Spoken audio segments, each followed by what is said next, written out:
ladies and gentlemen, and welcome to another edition of our fine wine collection here at the Wine Society. My name's Gil. I'm one of the event managers in the tastings team, and I'm joined by my ever-present and partner in crime. I think I've introduced you as that before, Ewan Murray. Ewan, good evening. Thank you for joining us. Hello, good evening. How's everybody? Hope you're all well, and hope you're all ready and set for this rather fascinating taste. We said. Absolutely. So, as I mentioned there, this is one of, I think we've done maybe five. Ewan, correct me if I'm wrong. There are five or six of these fine wine collection online events. This is the particular or the current collection. Members, perhaps several of you have seen this land on your doorstep. You've already thumbed through all of the offering. I know I very much have. In fact, I actually placed an order over the weekend and picked it up this afternoon. So it's sitting not too far from me, and I have to wait until the weekend. But there are, as always, with this collection, which we release maybe sort of 3, 4 times a year. Our buyers have been busily sourcing some absolute gems, some wines, the smaller parcels, older vintages, new producers, new into the UK, certainly new to the Wine Society, squirreling them away, ready to release for these sorts of collections. So it always has a big buzz around the company, hopefully with yourselves as well. Certainly does with Ewan and I, and we love hosting these events with you. Over the course of the next hour, we will delve into the pages a little bit, some of the offerings, some of the features within this collection. In particular, for most of the next hour or so, we will be discussing the 2016 vintage Bordeaux, specifically the red wines of that region. So 10 years on, we're having a little look at an iconic vintage and a vintage that will stand the test of many decades to come if one can resist them. But we're having a little look specifically at 6, because as we like to do with our collections, we've put together 2, as it happens this time, 2 tasting kits within the offering. One is an introduction to White Burgundy. That's not what we're trying this evening, but if you're fans of White Burgundy, and who isn't in many ways, as I certainly am, that's one to have a little look at. But what we are looking at is that tasting kit for these 2016 Bordeaux's. So Ewan, you've got yours with you. I have what my wines or my Bordeaux's or Both, both. both. I've got mine with me, members. As always, if you've joined us before, let us know if you've got a glass in your hand or on the table beside you. Perhaps you've got these tasting kits with these 6 samples. Maybe you bought some of these wines on Branaire back in 2017, and you've pulled a case or a few bottles from reserves or from the cellar, and you're enjoying a midweek wine with us. We'd love to hear what you have in your glass and what you think of it. But before we get stuck into that topic of Bordeaux and these wonderful wines that we have in front of us, I think, if it's all right, I'd like to just delve a little bit into 3 other features within this collection that really kind of stood out to me personally. You and we've been discussing these 3 a little bit. I don't think any of them are potentially a surprise to you that I've kind of plucked these out as of interest. But if you wouldn't mind just sharing the first slide, if that's possible. Let me do that. Thought I would, rather than try and hold up my booklet the whole time. But there were 3 key parts. So the first is one of the very first pages. It's our first releases. So it did seem rather apt for me to have this as the very first feature that I look at. But members, if you're not yet familiar with our first release, this is something that we've launched maybe sort of a year, 2 years ago, and we're increasing the number of wines that we release in this way. It's a little bit like en primeur. So you're buying these wines before they're on our shelves. You have that first opportunity to buy very highly sought after wines. But unlike en primeur, these are wines that are bottled, they are ready to ship. And so these are wines that you will get much sooner than an en primeur. And we can see, thank you there for the slides, just a little bit more information about the first release. But what they do give us as members is an opportunity to grab and squirrel away some of our own gems for future tasting and future enjoyment in the years to come. And this one particularly kind of stood out to me. As you can see, Atarangi, a real New Zealand legend. Freddie Bulmer was wowed by these wines, as so many of us have been over the years. But if you're a fan of Pinot Noir in particular, Atarangi is known not just within New Zealand, but globally as being one of the leaders for site-specific and terroir-specific and vineyard-specific Pinots in particular. And they were the wines, I think, that really, as we can see from the copy there, if you've got your booklet, that really kind of stuck in Freddie's mind and wowed him even more than he thought he might be. So he has managed to secure as much of these single vineyard expressions as he could, and we're releasing these as first release. So do have a little look at that. As I say, especially if you are fans of Pinot Noir, you will not be disappointed. We've also got a lovely mixed case trio, so one bottle of each of three of the single vineyards there as well, which I personally always love those mixed cases with a view in the years to come to enjoy these wines maybe side by side with a few friends and family and see how they've all developed. But maybe that's just me. The second one, Ewan, if that's all right. Now, I've kind of done a screen grab here of the 2 pages. I'm going to focus mainly on the left-hand side, the Charret Carré, or left as I see it here, but that's not because I have zero feeling towards Greece. I absolutely love the wines of Zino Mavro, and in frequent conversations with Matthew about that varietal and about the wines of Greece, Assertico in the whites as well. But I love this kind of vertical that Matthew has put together with Charret Carré. This is Muscadet, not a region we associate with age-worthy wines by any stretch of the imagination. However, I think we're kind of undervaluing those wines, and we're, in some cases, certainly with this particular family, Bernard and Louis, we can see there in the insert picture, they're a joy to spend time with. I've had the good pleasure of spending, a few events with them over the years, but they make tremendous wines as well. You and I know you're a huge fan of them and of the wines, but these go back to 2009. So we are looking at 17 years old muscadets that would typically be assumed to drink in the first 2, 3, maybe 4 years. But tremendous staying power and just a great opportunity to try wines that are fully mature and absolutely exquisite. Yeah, some of those come from vines that are indeed almost a century old as well. So, Mm. they've got old vines, they've got old wines, you've got the concentration, you've got the elegance. Really, they're fascinating to drink and really sort of changes your viewpoint on the wines of Muscadet, which should be everyone thinks it's with shellfish and it's the day after it's been made. But Yeah, no, that's great. absolutely. I can see already some comments there. Looking forward to trying these aged muscadets. As am I. I have to say, there's 1 or 2 bottles waiting for me at some point. But yeah, they are a real joy as people and the wines, as I say, as well. And then the final one, before we look at the kind of the main event of the evening, is on the right-hand side, as I see it. Alsace is absolutely superb. Again, if you're a huge fan of Alsace, please read up on that. Fiona Hayes has brought some tremendous wines and continues to bring amazing wines in from that region of France. But it's the Canary Island wines that I'm really getting my teeth into at the moment. And again, like Fiona and all the buyers there, what Harriet is bringing in within the Spain sort of category, I suppose, and the Spanish wines that she's able to find from around the whole country is quite exciting. There's an awful lot of very, very good, high quality wines from outside of the more traditional regions of the world, and Canary Islands is very much one of those. So, you and I know you've tried 1 or 2 of these wines recently with me at tastings, but they are exquisite wines, quite unique, local varietals grown, and definitely if you like wines from off the beaten track, as we like to say, or that slightly kind of left field, do give those a read and or a little try, and let me know what you think of them if you've had them before or if you're going to get them. But that's a few little highlights, but maybe a few more might pop their way into the chat. If I'll try not to mention all 98 wines, although I've just mentioned quite a few of them right there. Excuse me. Shall we move on to the main event? Well, the main, yes, Bordeaux, Bordeaux 2016. 2016. So, what do you know about the 2016 vintage, Gil? Well, it's hard, as we know, it's a very hard vintage, or any vintage is hard anywhere, any appellation to kind of give a general overview. There's so many nuances between appellation. Excuse me. However, as it happens, 2016 was one of those vintages that's kind of noted for its consistency across all regions, all appellations. And so we'll talk a little bit about the growing season, but it started quite difficult. It was a very wet winter, early spring, lots of challenges that comes with that, lots of sort of disease pressures and various issues for the winemakers and grape growers to concern themselves with. So it wasn't a great start. However, budding, that's kind of mid-spring and certainly into that kind of early summer, we had this lovely warmth and dry weather.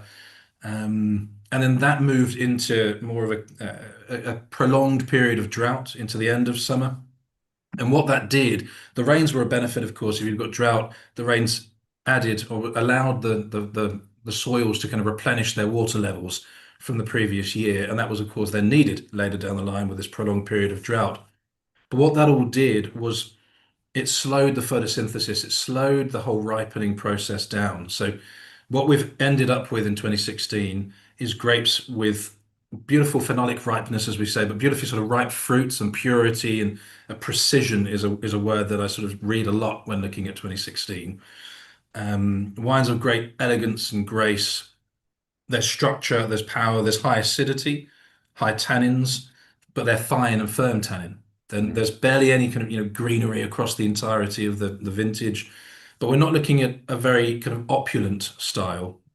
What I like is there's a kind of liking between three very good 2000s vintages, 2005, 2009, 2010, the vintages. This has sort of been related to, or a connection is similar to these, but with a little more balance. This isn't power and opulence. There's more finesse, a little bit fresher, lower alcohol levels. You're looking at around 13, 13 and a half in the red wines, which in Bordeaux these days is lower, more moderate alcohol levels, perhaps rather than lower. But a vintage that was an absolute triumph is essentially the kind of the general view from this year. A vintage that gives you immediate enjoyment with that freshness, with quite a classical vintage. I think one thing Yeah. I read that I loved was, and members of your fans of the sort of 1980s vintages, 82, 85, 89. Again, 2016 has been likened a lot to those three vintages, but with more of the kind of technical precision that we get in the modern era. So you've got that elegance, that classic Bordeaux style. And that's for me, that's the kind of Bordeaux I love. So I'm very much enjoying, revisiting 2016, 10 years on. How Mm. about you?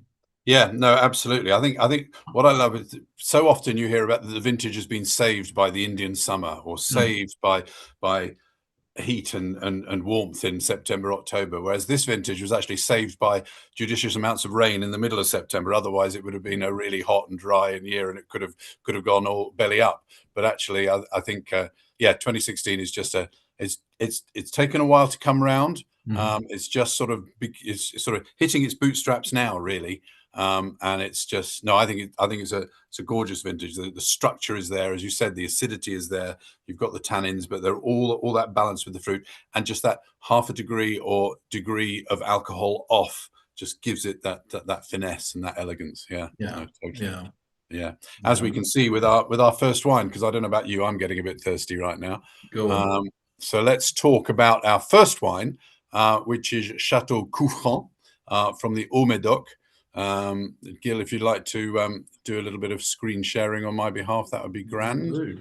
But yeah, if those of you who know your Médoc, that's the western the western side, the left bank of the Gironde estuary, on the D2 that wiggles all its way up that riverbank, and it finishes off well the last of those appellations as you go through Pauillac and Margaux and Saint Julien, and you end up with Saint Estèphe.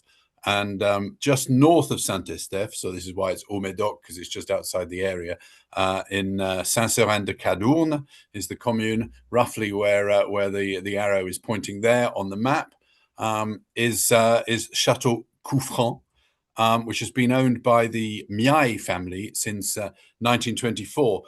Back in the 1700s, it was referred to as Cousserand with an S. Now, I don't know whether something happened with the S's that look like F's or whatever, but it was Cousserand with an S. Belonged to the family of the Baron de Branne. So obviously, Branne, Contenac, and all that sort of thing is well known. After the Revolution in 1793, a ship owner and wine merchant called Jean-Valéry Cabérus took over ownership, and yeah, he decided to spell it Coufran with two F's. So who knows what the right spelling is? But at the end of the 19th century, the Sellerier family, who were wine merchants in Bordeaux, they bought Coufran and carried out major renovations and sort of made it look like it does today. And then in 1924, it was Louis Miaille who acquired the chateau, and he removed an F to make it Coufran. There's a rather beautiful chateau there. He removed an F from one of the Fs from Coufran, making it Coufran with one F. That was probably the least of his achievements, because actually he did an unusual thing in the 1930s, late 20s and early 30s, when there was a lot of obviously economic upheaval in the world.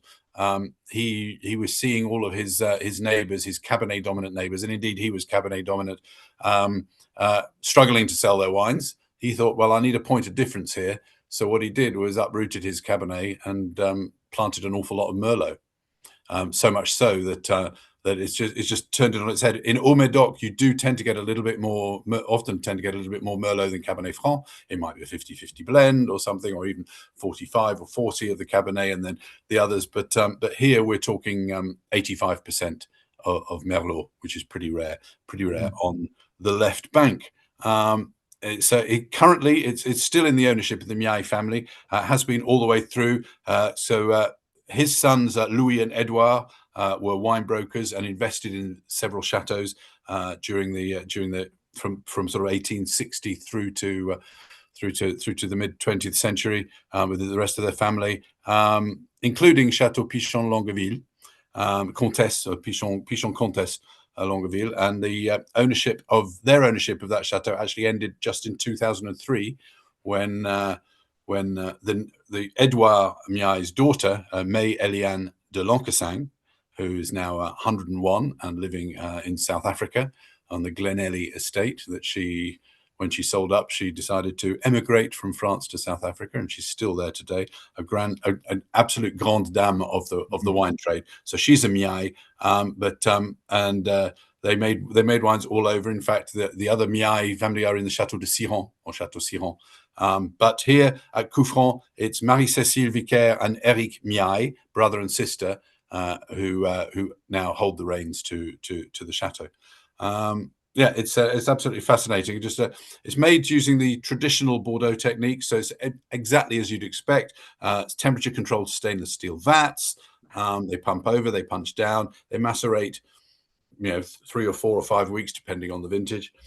Only 2/3 of the production is used in the Grand Vin. They have a couple of other wines as well, and so that means that they don't have to put everything into the Grand Vin, come what may. So they can be selective and end up with ensuring that this atypical blend of 85-15 Merlot, 76 hectares. So it's a medium to large size estate. But they assume they make that blend express to the full with that selection of wines. It's then matured in French oak for 12 months. That oak is 25% new, so they renew the oak on a 4-year cycle. And then once they've done all that, they do a final blending. They taste all the barrels and then just do a little bit of tweaking and blending just to make sure that there's a great homogeneity there. And away they go. I mean, they've built a real reputation, as we say in our notes, for age-worthy clarets at relatively modest prices. I mean, 24 quid for a claret of this standard, I think, is amazing. There's getting 10 years in. There's a little bit of evolution going on. You can look some light woody notes there, and just that lovely sort of fruitiness, red currants and berries and that sort of thing, and then.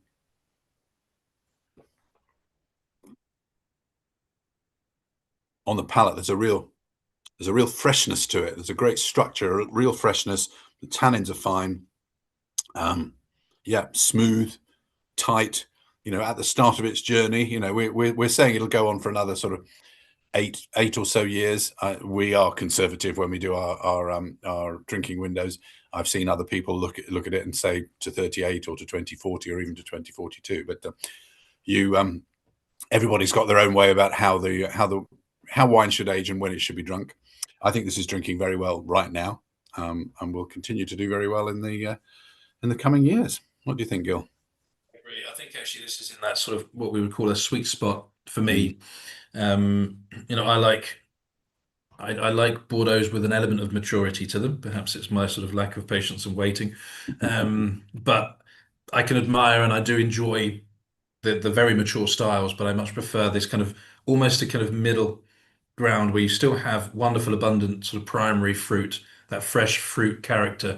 As you say, those kind of red currants, the plummy notes, the cherries, still to the fore, but you get a little more of that cedar and a little spice and ever so slight that kind of an earthier character to the wine and slightly smoky, which I really enjoy. But it's got so much depth and complexity. The acidity is really high, but not it's balancing alongside the alcohol, alongside the tannin, alongside that concentration of fruit. Mm. It's yeah, perfectly balanced. I think a word that I'm certainly going to use quite a bit over these wines because that is a kind of hallmark really of the vintage. Yeah, it's interesting. I find that one interesting because it's Merlot dominant. Mm, You've still got that street, the acidity coming through from the Cabernet Sauvignon as well, and yeah. those. But it's more sort of slightly on the plummy side as you'd expect from the Merlot. But there are those sort of flashes of sort of red currants and red berries coming through from the Cabernet element as well. Yeah, yeah. Yeah. Oh, very good. A Cool. very good start. Not a bad start. Yes, indeed. Not a bad start. No. Well, as it happens, I think our second wine, if we sort of jump straight into the Hmm. Château Citran, actually for a period of time was owned by the Maillet family, or the Maillet family, between 45 and 87, if memory serves. But it's an estate that has its roots way back in the sort of 13th century. It was originally a fortress. And again, we are looking at Médoc, but if we can just pop that map up, Ewan, if that's all right. Yep, let me do that. We are looking a little bit further south, when actually we're to the west of Margaux, another of the famous appellations, and I believe a wine later on in the tasting that we're going to be looking at is from that region. So it originates back in the 13th century. It was run by the Donissa de Citran family, hence the name, and they ran and owned the estate from the 13th century right through to 1832.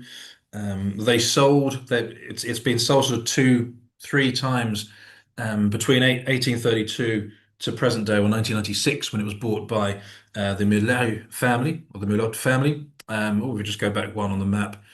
Um, there we go, perfect. But as is often the case, and as we might expect, each time the estate's been acquired by a company or a family, they've invested heavily. They've increased the quality level here. In fact, Mr. Clausel, who bought and owned the estate from 1832, he could have defined the estate boundaries. He really could have elevated it within the Medoc appellation. But what we've got here, major innovations have taken place. The Merlet family, they've added to or extended and increased and expanded the reputation, as well as put huge amounts of energy, money, time into the vineyards, but also into the winery itself. So we can see from the map here, we are in Médoc, so that same appellation as the first wine, but we are far sort of further south and just off to the west of Margaux itself. And it's an estate that does have some wonderful kind of gravelly soils that we would associate with those world famous communes of Margaux, of Pauillac.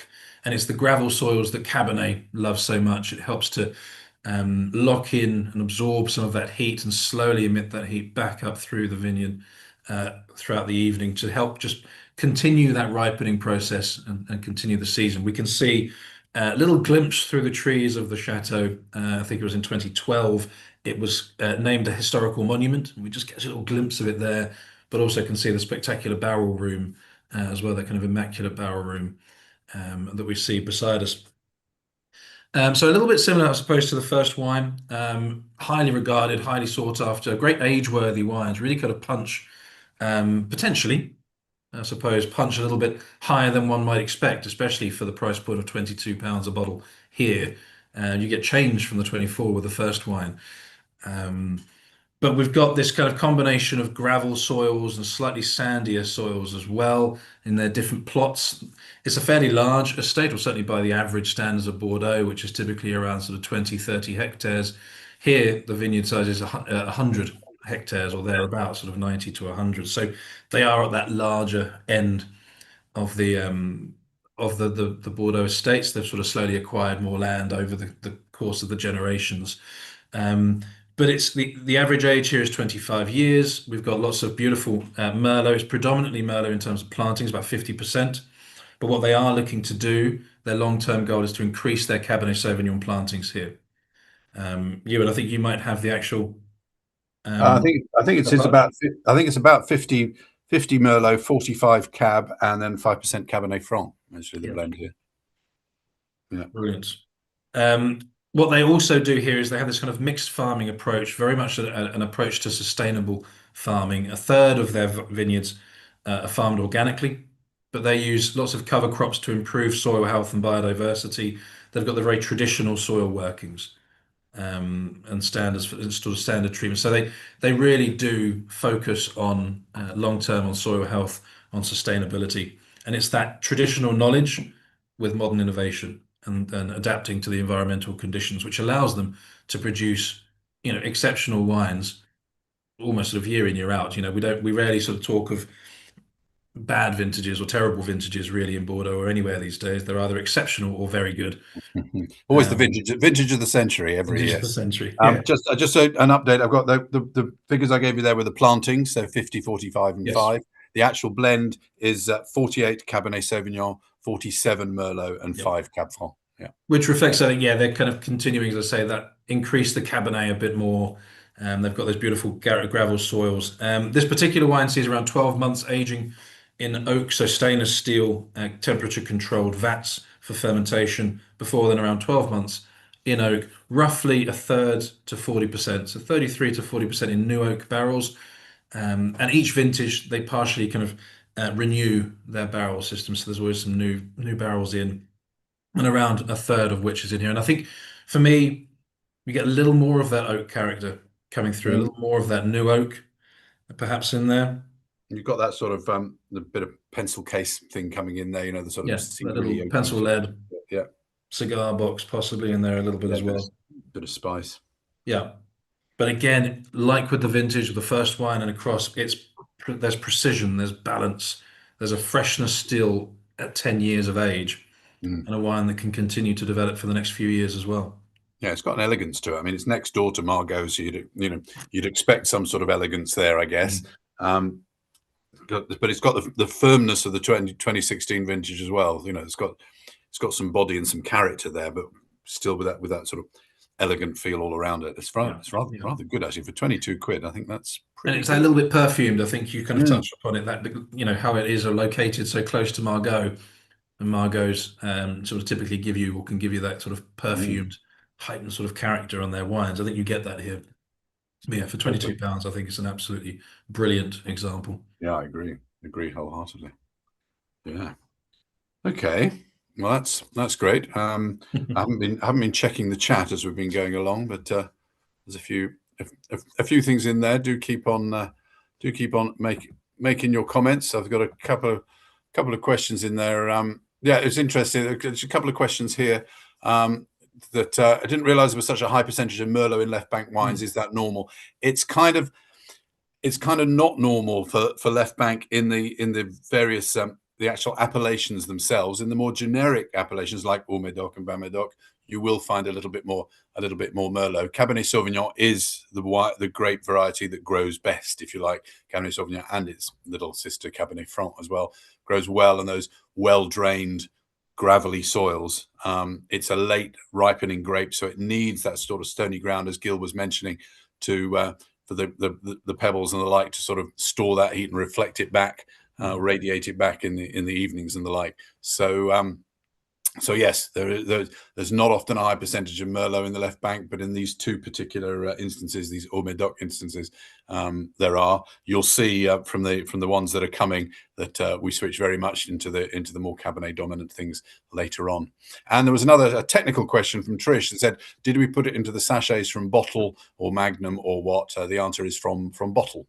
So it's taken from bottle into the special machines by our partner company EcoSip, who prepare these excellent sachets for us.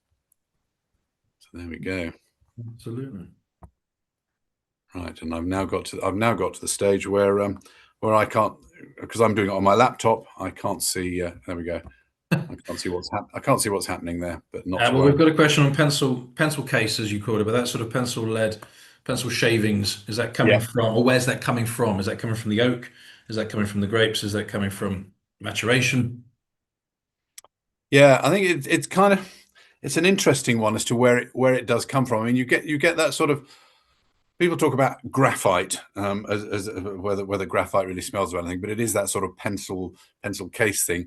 More, I think more sort of the cedar wood kind of element of a pencil smell is probably more close to reality, and that one will come from the oak. Mhm. Yeah, Perfect. good. Okay, We're gonna move out away from Haut-Médoc, I think now. Are we for the third wine? I think we are. Yes. So if you'd care to share, we can. We're actually only going to go inland a little bit as far as we're concerned here from the last wine, because we are in Margaux here, Château Giscourt. So as you can see, we're just touching it. It's that bit. It's still on the gravelly mounds and gravelly slopes, but a little bit closer to the river. There's a little bit of effect from the river, a little bit of cooling effect. This is quite a substantial estate on the southern fringe of the Margaux area. So you're kind of right at the bottom, just before it becomes Haut-Médoc again. Yeah, you're on the southern fringe of Margaux here. The history dates back to the 14th century, and the castle really was a castle back in those days. It had a castle keep and everything to protect itself from marauding people, whoever happened to be marauding around Bordeaux at the time. They started growing wines there in the mid 16th century. During the 19th century, you had a variety of owners, like the Cruz family and the Pescatore family, which invested a lot in the property. A lot of the renovations that gave it, you can see a picture of the chateau there. These renovations that gave it its neoclassic palace appearance. You know, it looks rather grandiose. Wouldn't look out of place in I don't know, in Russia and Germany, and standing proud of those plains around St. Petersburg and that sort of thing. But they re-landscaped the grounds. The grounds are very smart. You can see the gardens in front with the vines to the back, and the woodlands to the other side as well. So there's they're very, very proud of their chateaus and their properties, not just the vineyards, but all the areas around it. They actually did a lot of re-landscaping and replanting rare tree species in there. Giscourt was bought by the Tari family after World War II. The Tari family, who had been based in Algeria and had come out, and they were doing a lot of grape growing over in Algeria, and they managed to revive this property. They came back to Bordeaux, and they really managed to put a lot into it, making excellent wine even during the difficult decade of the 70s. Bordeaux in the 70s did have quite a struggle with its vintages there, and they were in the UK. They were selling it to through all their UK work was going through Peter Dominic. For those of you who are old enough to remember that particular off license belonging to International Distillers and Vintners. And then it kind of lost direction a little way. And then 1995, it was bought up along with Château du Tertre by Eric Jägersma, a Dutchman, and he gave it a much needed renovation, much needed investment in there.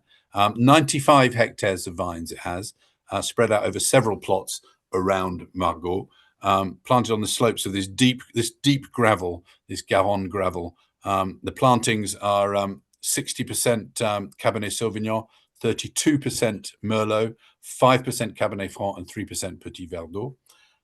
The blend of this particular vintage is 81% Cabernet Sauvignon. So there we are. We're proper in the right bank. 81% Cabernet Sauvignon and 90% Merlot. So they didn't even use the Cabernet Franc, the Petit Verdot as seasoning in there. It was just the two grape varieties. They harvested late September through to mid-October. And the wines were macerated for 5 weeks at 28 degrees, so temperature controlled, in both concrete and stainless steel tanks, and then put into oak for 17 months. And this is 50% new, 50% last year's. So it's a very different approach to the two previous we've been talking about, where they've been doing it one every 3 or one every 4 years, rotating it around every 3 or 4 years. Here it's 50-50. historically, we at the Wine Society have found that this Chateau can blow a little bit hot and cold, but through this century, it's really been doing very well. This 2016, it's quite a, for Margaux, it's kind of quite robust. It's got that elegance. It's got that beauty, but it's fruity. On the nose, it's still, I don't know.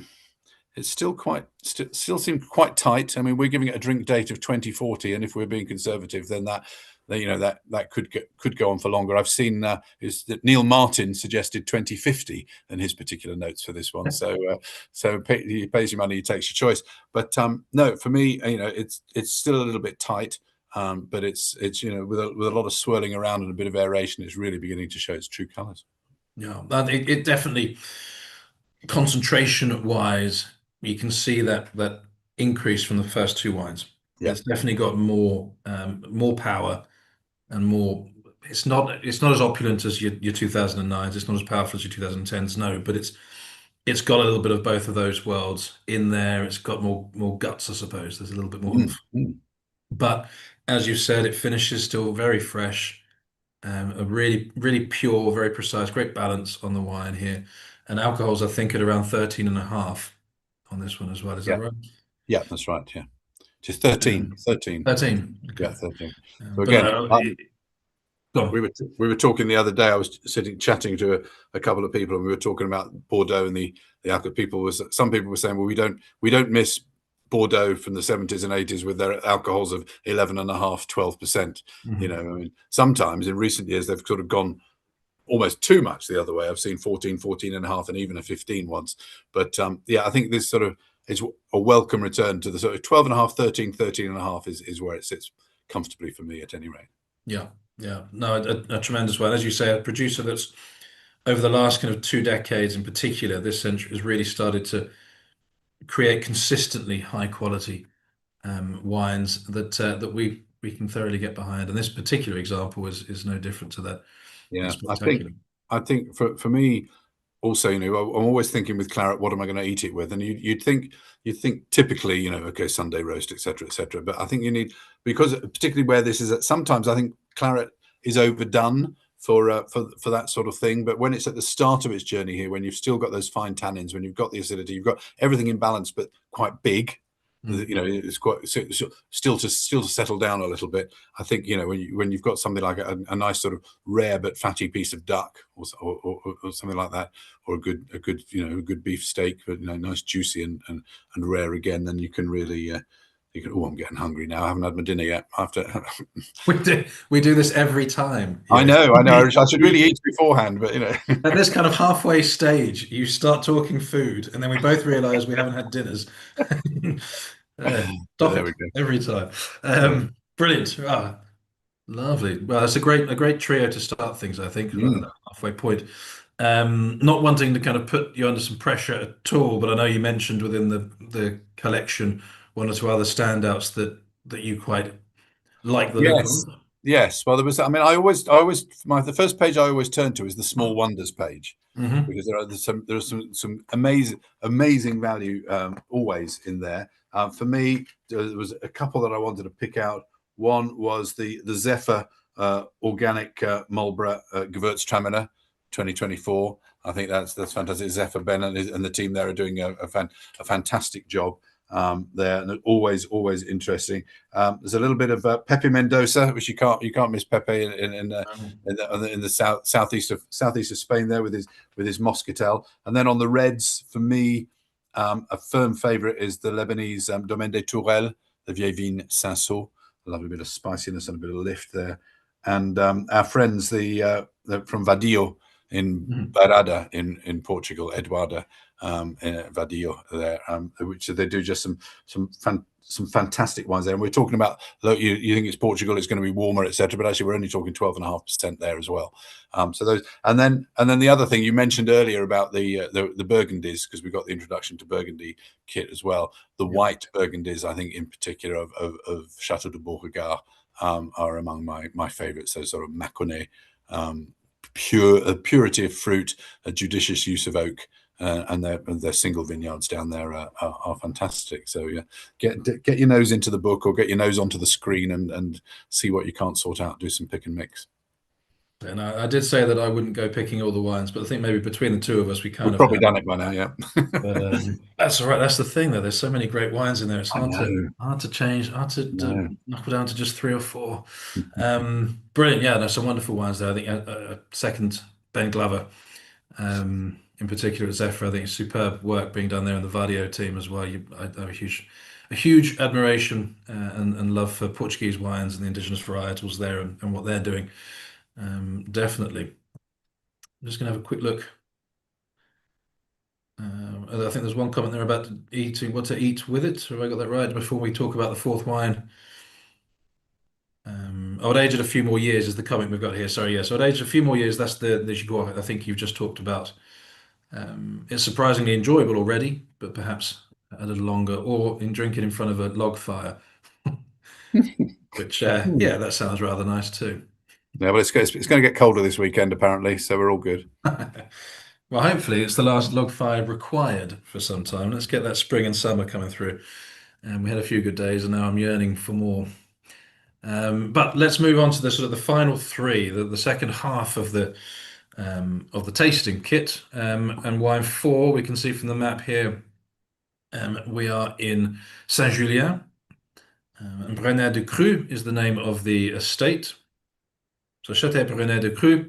And they were founded in 1680. So in comparison to the second one, certainly Citran, for the 13th century, we are looking relatively new, quite a young whippersnapper by comparison. But 1680, it was founded by Jean-Baptiste Branaire, but spelt Braneyre, if I'm not mistaken. So slightly different spelling to Branaire, as it is now Branaire.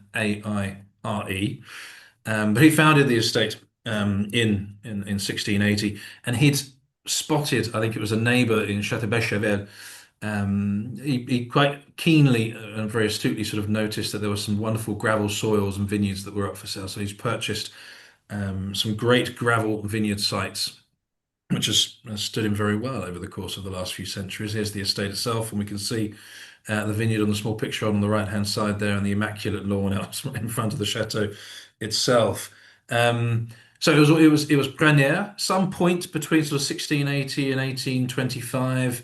The new spelling, or the spelling as we now see it, kind of came into effect, but I'm not quite sure. Haven't been able to trace the sort of etymology of where the name change has come from.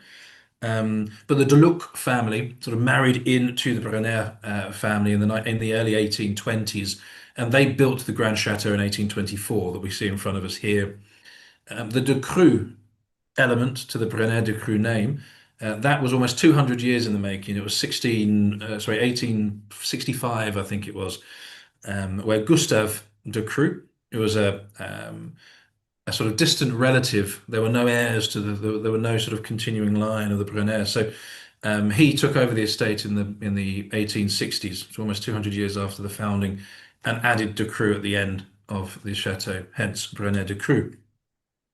But they are a producer very much focused on expressive terroir sites, on viticulture that is sustainable, that is tightly managed kind of water management and controls. They're accredited beyond, up to the hilts of accreditations and full accreditations on environmental and social impact and economic impact. They're doing some wonderful things long term in the region. But it was purchased. The estate was purchased in 1988 by Patrick Maroteau, and he had a background in banking, had a background in agri-food, and he really put major improvements into the estate in the 80s and the 90s. He increased the vineyard space by 10 hectares, an expansion within, and reduced the yields. So there was quite a significant reduction in yields and an increased quality thereafter, and an increased intensity and complexion and concentration, and also modernized the winemaking practices here as well. So he saw major improvements. He was the president of the Union des Grands Crus de Bordeaux between 2000 and 2008. He was also the president of the appellation of Saint-Julien, from 2004 to 2017 as well. So a hugely influential individual for this region over spending a couple of decades and more. His son took over the estate. François Xavier took over the estate in 2017 and has continued in that same vein. And in 2024, they opened their 100% gravity-fed new state-of-the-art deluxe vat room, barrel room, which we haven't, I don't think, got a picture of, but by all Oh, accounts, it's very impressive. So here's a wine. It's about 60 hectare as a vineyard. So again, a bit above the kind of the average, but they've slowly acquired land over the course of the last few centuries. And what their vineyard is divided into 15 very micro terroir or small plots, as well as then 70 parcels. So there's been a lot of kind of vineyard mapping and isolating individual elements and parcels and then sort of fermenting accordingly. As I said at the start, they've got very deep gravel, very pebbly soils. There's a bit of clay in there as well. It's among some of the warmest terroir in all of Medoc. And Saint-Julien was one of those regions within the vintage of 2016 that was perhaps the most consistent across producers and across the whole appellation and produced some of the finest wines of the vintage. And I think that this particular wine really sort of speaks to that. It's jumping out of the glass. There's mhm. so much. Again, there's a kind of a mintiness. There's a little of that herbal freshness. There's a great elegance and purity of fruit on the nose. And each time you smell it, I think it just brings a little extra something. There's something else lurking that comes to the fore on every nose, on every smell, Yeah, and every taste. for me, it's kind of just that cedary side to it as well. But Yeah. it's smooth and it's really smooth. It's really bright and fresh. It's got that sort of acidity and grip together, which makes it sort of almost crunchy. You know, there's got Yeah. that sort of feel to it, and there's a sort of black currant live throughout. We've got a question from Paul here actually, who's saying that in our magazine we call it a crunchy stone fruit character, which is interesting because stone Okay. fruit one would usually say. I think you know he would usually associate this with white wines, as indeed would I. You know, sort of Mhm. Viognier. I mean, he may be talking about the perfume. I don't know. I think we probably need to have a word with Matthew and see what he means by that. Yes, perhaps. I mean, I get the crunchy fruit, and you referenced that crunchy Yeah, kind of red and definitely get black that. fruit character. Yes, I get that absolutely. Stone fruit, I agree, is a little more of a kind of white wine flavor kind of character. But yeah, we'll check in with Matthew. Or maybe I just need to try more of it to fully appreciate and understand that Yeah, stone fruit character within. absolutely. But they've got vines because their average age of their vines is 35 years, but they have some parcels that are pushing the 100. They're sort of 90 plus year vines, very low yielding. But the quality here is I think kind of undeniable. And again, we're Cabernet dominant here. Yeah. Just for those who want to know, we've got 64% Cabernet Sauvignon, 27% Merlot, 6% Petit Verdot, and just 3% of the Cabernet Franc. Mhm. So yeah, I think with those last two wines, this and the you called before, you really do get that increased amount of Cabernet comes through. totally. That firmer structure, the acidity, the tannin is a little bit higher, more of that black fruit profile. And I think these two wines reflect, perhaps I'm wrong without looking at them here, but the drinking windows on these two wines, I think, is probably that little bit more. Mhm. And certainly the first two wines, and perhaps even one or both of the next. I think they've got true staying power. You know, these are wines that at 10 they could easily see the 20 years, and depending on how you like the wines, you can maybe even push it into the third decade, if you like the really lovely mature styles. Yes, I think here we're saying to 38 for this one. Branaire-Ducru. Again, you're Yeah, talking 13.5% alcohol as well. yeah. But yeah, crunchy stone fruit character. There it is in black and white. They're very much in black and white. Yes. Yeah. Brilliant. Yeah, I mentioned about the gravity fed sort of 2024, the brand new kind of 100% gravity fed, but they were actually the very first in 91.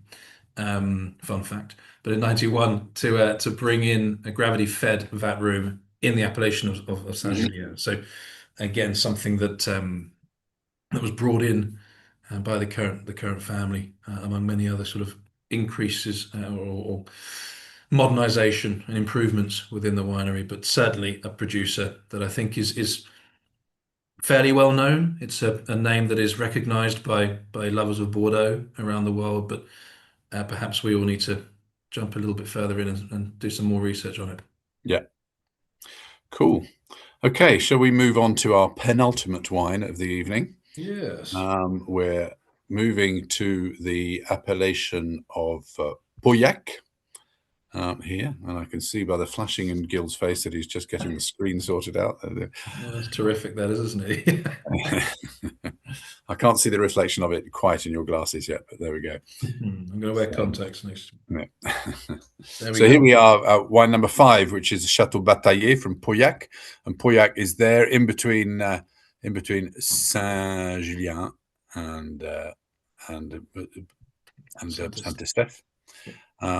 I always used to try and work out a mnemonic of working out the order of them, because it's Saint-Estèphe, then Pauillac, then Saint-Julien, but it's not and then Margaux, but it's not alphabetical, and there's 2 saints and 2 that aren't, etc. So I've never really been able to.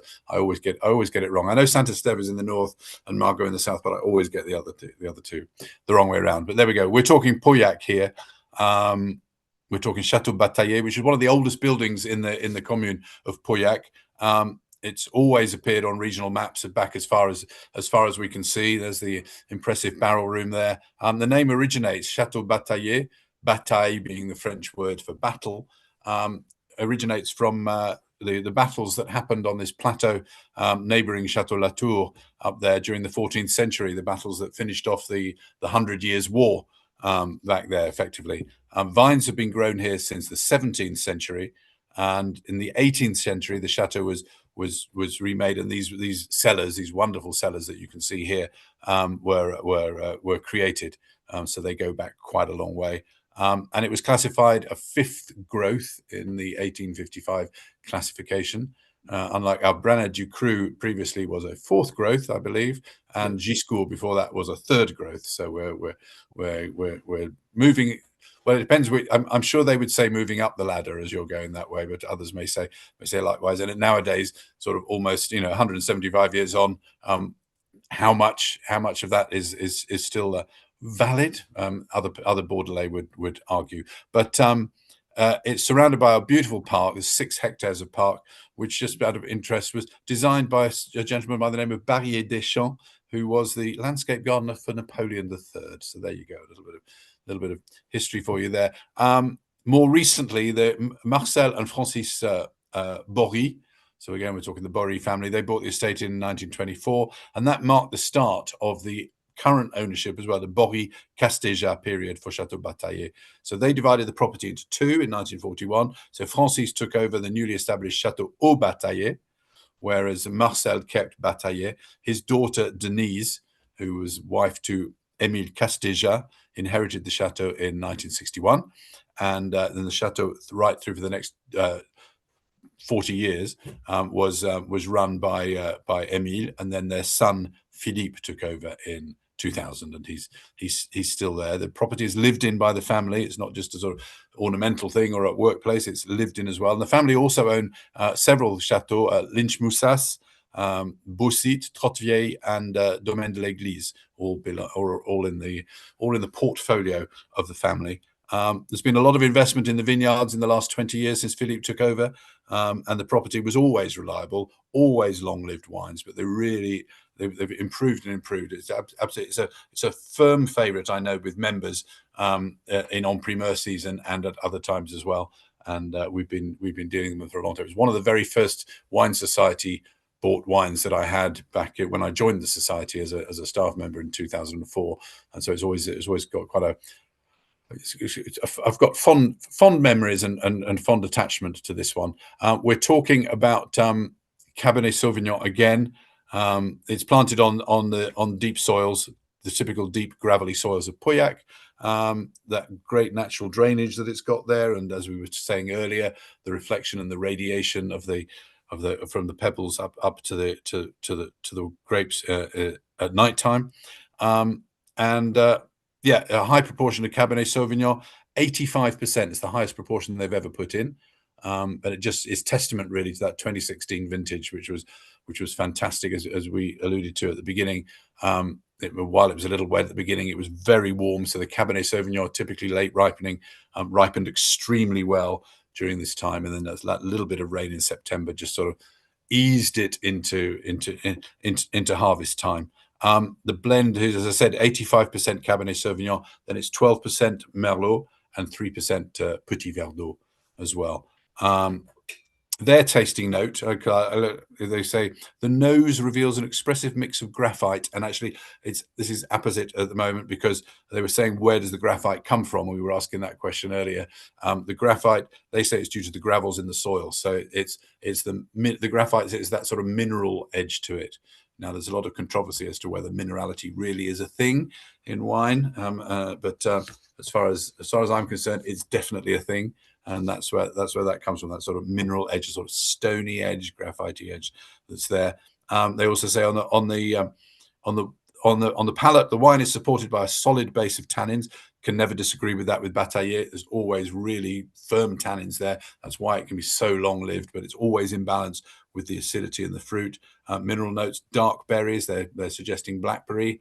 It's still, for me, there's still a sort of black curranty feel to it as well, because that majority, 85% Cabernet, for goodness sake. It's exactly the reverse of the first wine that we had, which was 85% Merlot. This is 85% Cabernet. And you got that tobacco edge as well. And just and all round, it's just,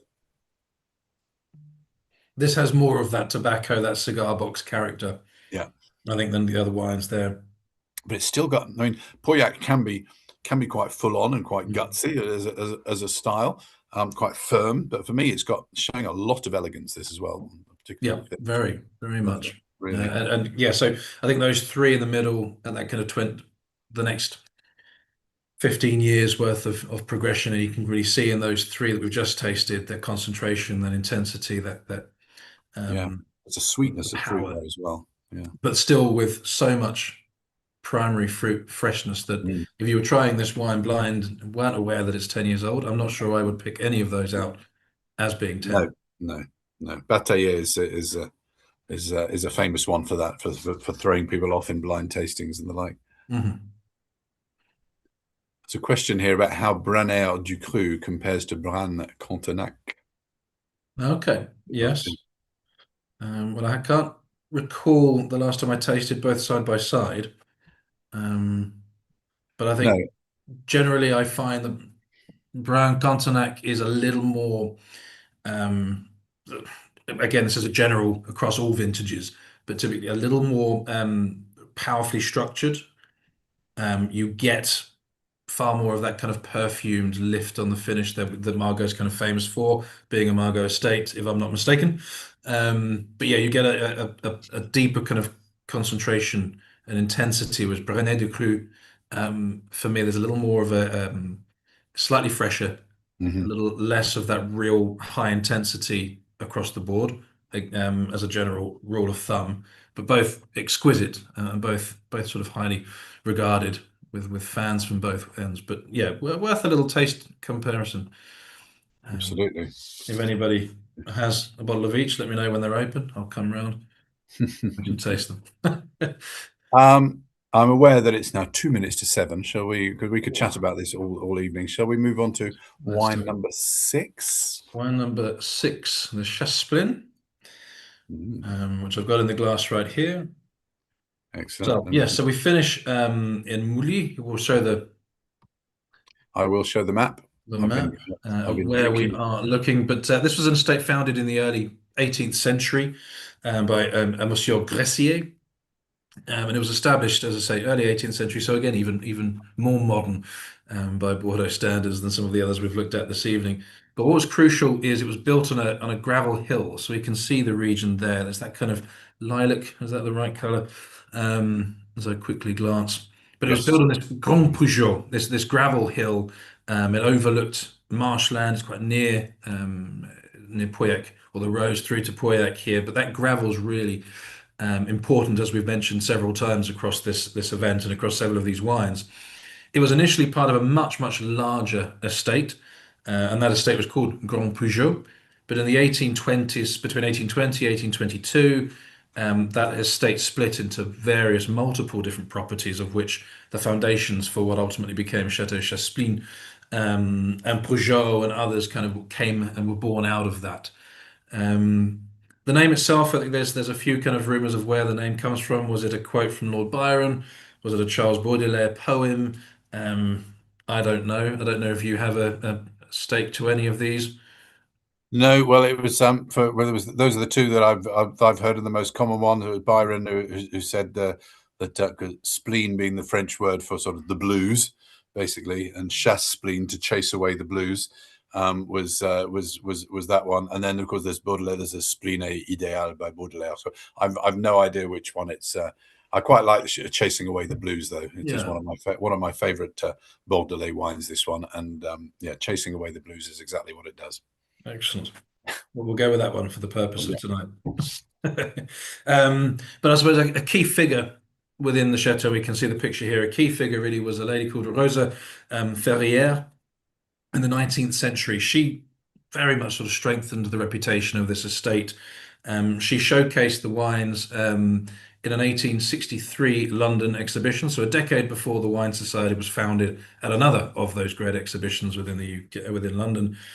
These wines were shown there, and she was a real pioneer of sort of marketing and branding and getting this estate known and tasted. Um, and it's a wonderful estate. Your favorite, as you've just mentioned there, or one of your favorites.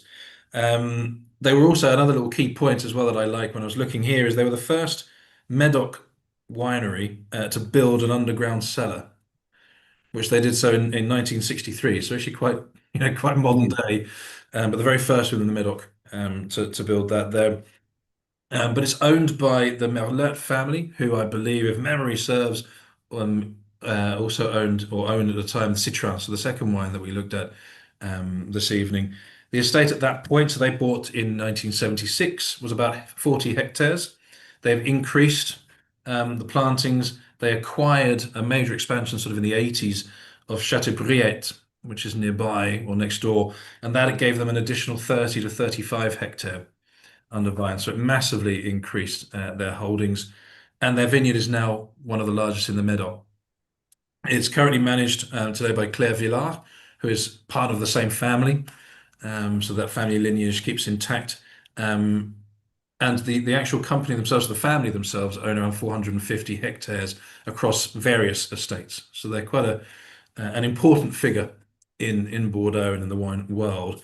I think this particular estate somewhere around 130 hectares, so potentially even the largest that we've got here on show this evening. It's getting that way. Yes, Claire used to run, or probably still does actually run Chateau Ferrière, so Mm. the same name as the family name from way back when. And she's married. Claire is married to Gonzague Lurton, who's Yeah. another famous name in Parisian. In Bordelais, Parisian. Where did that come from? In Bordelais winemaking. So yeah. Yeah, yeah. And again, I'm going to say it again, but that gravel, we talked about it being on that gravel hill, it's 80% gravel soils here. And so we won't be surprised to hear that Cabernet Sauvignon dominates the plantings, dominates within the wines, but it's only just at 52% of the plantings is Yeah. to Cabernet. Merlot at 39%, 5% Petit Verdot, and 4% Cabernet Franc. They also have roughly 5 hectares planted to white wines, to white grapes for white wine production, which we haven't touched upon at all this evening. But that's for another tasting, the white Bordeaux's. But that acquisition of Briette gave them lovely kind of that gravel mounds. They gave them about 4 hectares of prime real estate of gravel hills, as hilly as it might get in Bordeaux, which is typically no more than about 30 meters, I don't think. But Mhm. that's a steep climb within Bordeaux standards. Absolutely. You need crampons. And for them, it's that again, similar to others, we're looking at 12 months, 12 to 15 months aging in oak with about 40% new French. But their identity is to create wines that are structured and to create wines that have that Medoc identity, that are true to their region, true to the soils, true to the vintage. And I think they've kind of struck it really here on this wine that we finished with. Yeah. So the blend here is pretty similar to the plantings. So there's a Yeah. few percent either way. I think it's 50% Cabernet Sauvignon on the blend, 42 Merlot, 6 Petit Verdot, and 2% Cabernet Franc. Mm. But There's just, for me, Chasse-Spleen is always a friendly wine. Yeah. It's like yeah. For me, it's a, you know, if you were gonna describe a good claret, I think Chasse-Spleen would be pretty much sort of right in there. That's with the blend of the grapes and just the feel. It's a little bit, maybe a little bit it's a little bit further away from the riverbank, so a little bit less. You know, it's maybe more Atlantic than riverside. I don't know. There's just something. There's just something very friendly about it, as far as I'm concerned. I think actually of the 6 tasting it now, this is the wine that has that, what you could describe as that kind of linear focus. It's not a tightly wound sort of wine in the sense that it's not giving.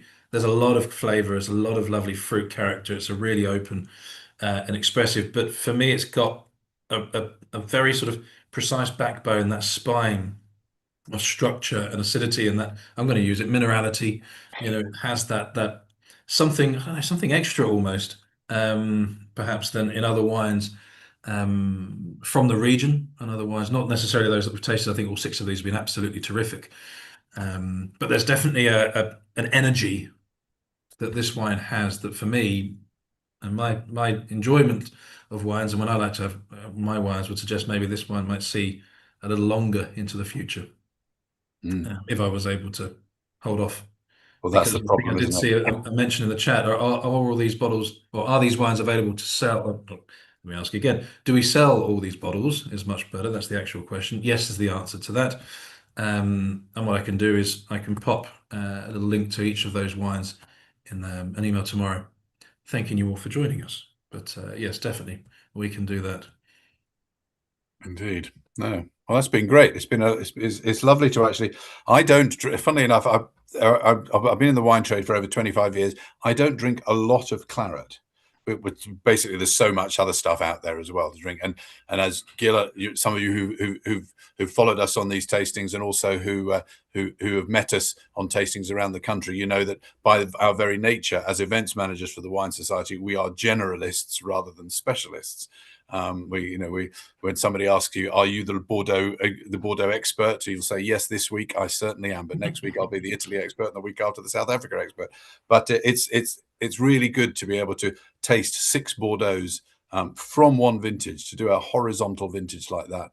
It's fantastic. We've got some other online tastings in the pipeline. There may not be many on the website at the moment, but there's some more coming up. There will be one with a tasting kit at the beginning of May, which is beyond the classics of Italy. So we'll be looking at some of the quirkier sides of Italian wines. The tasting kit isn't ready for that. The last of the wines will be coming in next week, and we'll be putting the tasting kit together. So that will be going online soon. I think you've got some Spanish things coming up, Gil, I think, as well. Oh, lots of Spanish things coming up. Yeah. In fact, we've got a in terms of online events, we've got a Portuguese producer event coming in the middle of May, which I'm just confirming the finer details. But we're looking at one of our very very exciting producers that we've been working with for many years. I'm trying not to give the name away quite yet, but I will be giving information. Some South African and Spanish wine events online coming up in the sort of summer as well. So yes, definitely lots more to come, and they will be online imminently. Yeah, I've also got there's a book for those of you who like your Portuguese wines, particularly your fortified wines. Richard Mason, who used to work for the Wine Society a very, very long time ago, and is now the foremost expert in port and Madeira. He's got a new book, or rather a new edition of his book, which he said is about 2/3 new because it's so long since he wrote his last one. So we'll be looking at the fortified wines of Portugal as well. So yeah, lots to come up. But thank you everybody for listening. Thanks, Gil, for your partnership tonight. Oh, thank you. Absolutely. Yes, as always, great fun. Let's do it again. Let's do it again sometime. Good night, everybody. Bye-bye. Bye-bye.